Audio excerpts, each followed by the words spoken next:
Damn.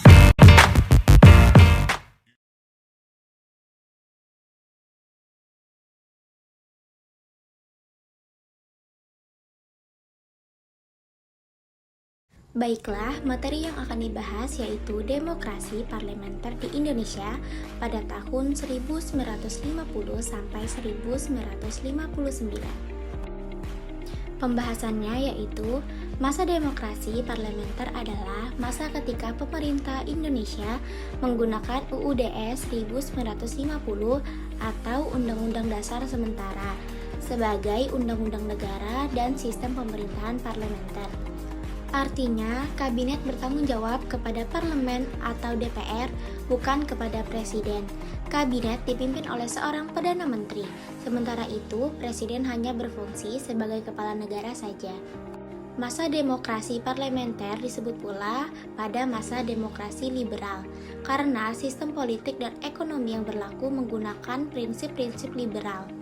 Masa ini berlangsung mulai 17 Agustus 1950 sampai 6 Juli 1959. Pada zaman demokrasi liberal atau parlementer ini, kabinet-kabinet yang mengelola pemerintahan sehari-hari tidak berumur panjang, karena di tengah jalan dijatuhkan oleh mosi tidak percaya partai-partai politik yang ada di parlemen atau DPR.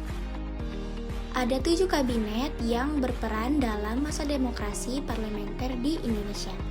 Berikut 7 kabinetnya, yaitu yang pertama Natsir, yang kedua Sukiman, yang ketiga Wilopo, yang keempat Ali Satruamijoyo I, yang kelima Burhanuddin Harahap, yang keenam Ali Satruamijoyo II, yang ketujuh Juanda.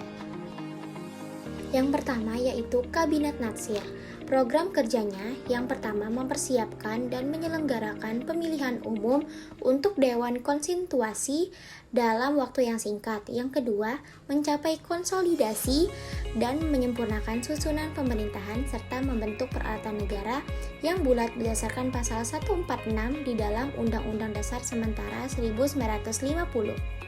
Yang ketiga, menyempurnakan organisasi angkatan perang dan pemulihan mantan anggota-anggota tentara dan gerilya ke dalam masyarakat.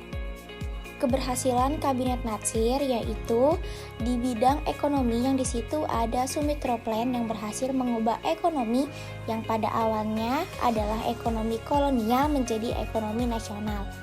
Selain itu, Indonesia juga berhasil masuk PBB dan terjadi perundingan antara Belanda dan Indonesia mengenai masalah Irian Barat untuk pertama kalinya.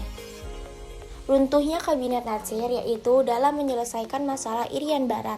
Kemudian ditambah lagi adanya mosi tidak percaya dari PNI terkait dengan pencabutan peraturan pemerintah mengenai DPRD dan DPRDS. Peraturan pemerintah tersebut dianggap PNI terlalu menguntungkan Masyumi dan mosi dari PNI ini pun diterima oleh parlemen sehingga Natsir harus mengembalikan mandatnya kepada presiden. Yang kedua yaitu Kabinet Sukiman. Program kerjanya mempercepat otonomi daerah, menyiapkan undang-undang tentang pengakuan serikat buruh dan perjanjian kerjasama. Yang ketiga, menjalankan politik luar negeri yang bebas dan aktif untuk perdamaian, menyelenggarakan hubungan Indonesia-Belanda atas dasar Unit Statuut menjadi hubungan berdasarkan perjanjian internasional, mempercepat peninjauan kembali persetujuan KMB dan meniadakan perjanjian yang merugikan negara dan rakyat, serta memasukkan Irian Barat ke dalam wilayah Republik Indonesia secepatnya, meningkatkan kesejahteraan dan kesehatan rakyat. Keberhasilan Kabinet Sukiman yaitu dalam memperhatikan usaha rakyat, memajukan perusahaan kecil, memperhatikan kaum buruh dengan menggagas standarisasi upah minimum, memperluas akses pendidikan dengan mendirikan berbagai macam sekolah, pelopor tunjangan hari raya atau THR berhasil melanjutkan program kerja dari Kabinet Natsir. Runtuhnya yaitu adalah karena diterimanya Mutual Security Act, yaitu bantuan dari Amerika Serikat pada tahun 1991 yang diberikan ke beberapa negara untuk melawan komunis. Yang ketiga yaitu Kabinet Wilopo. Program Kabinet Wilopo ini adalah yang pertama, organisasi negara, yaitu menyiapkan pelaksanaan pemilihan umum untuk dewan-dewan konstituante dan dewan-dewan daerah. Yang kedua yaitu kemakmuran, yaitu memajukan tingkat penghidupan rakyat dengan meningkatkan produksi nasional termasuk bahan makanan rakyat. Yang ketiga yaitu keamanan, yaitu menjalankan berbagai kebijakan untuk mengatasi masalah keamanan dengan kebijaksanaan sebagai negara hukum dan menyempurnakan organisasi alat-alat kekuasaan negara serta mengembangkan tenaga masyarakat untuk menjamin keamanan dan ketentraman.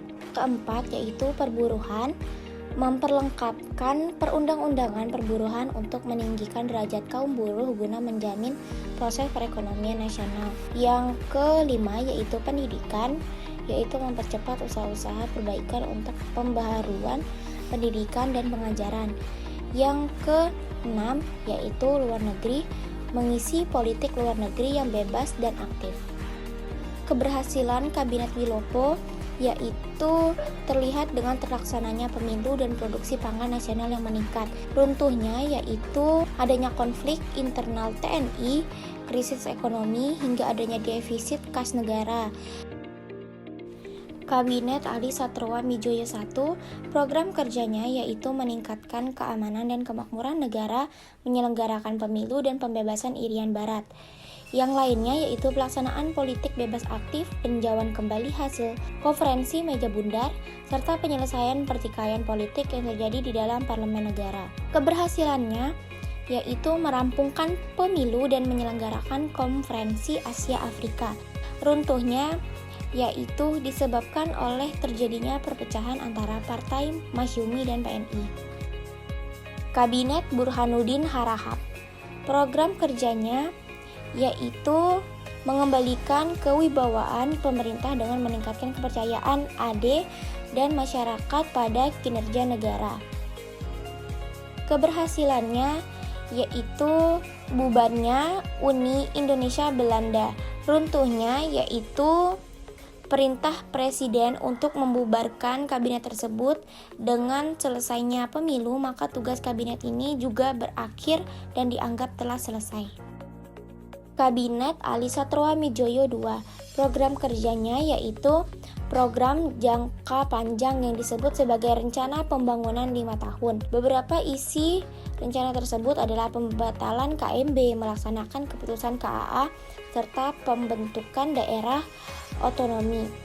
Keberhasilannya yaitu pembatalan seluruh perjanjian KMB. Runtuhnya yaitu adanya gelombang anti Cina di masyarakat.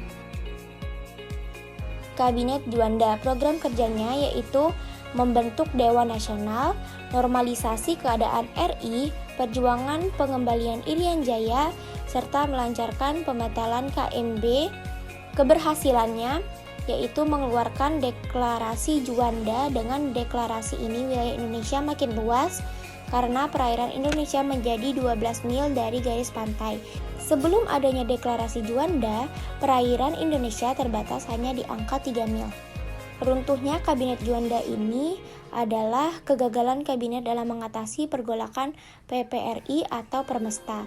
Tak hanya itu, kabinet juga dinilai gagal menjadi keamanan negara karena adanya peristiwa Cikini, yakni peristiwa percobaan pembunuhan terhadap Soekarno.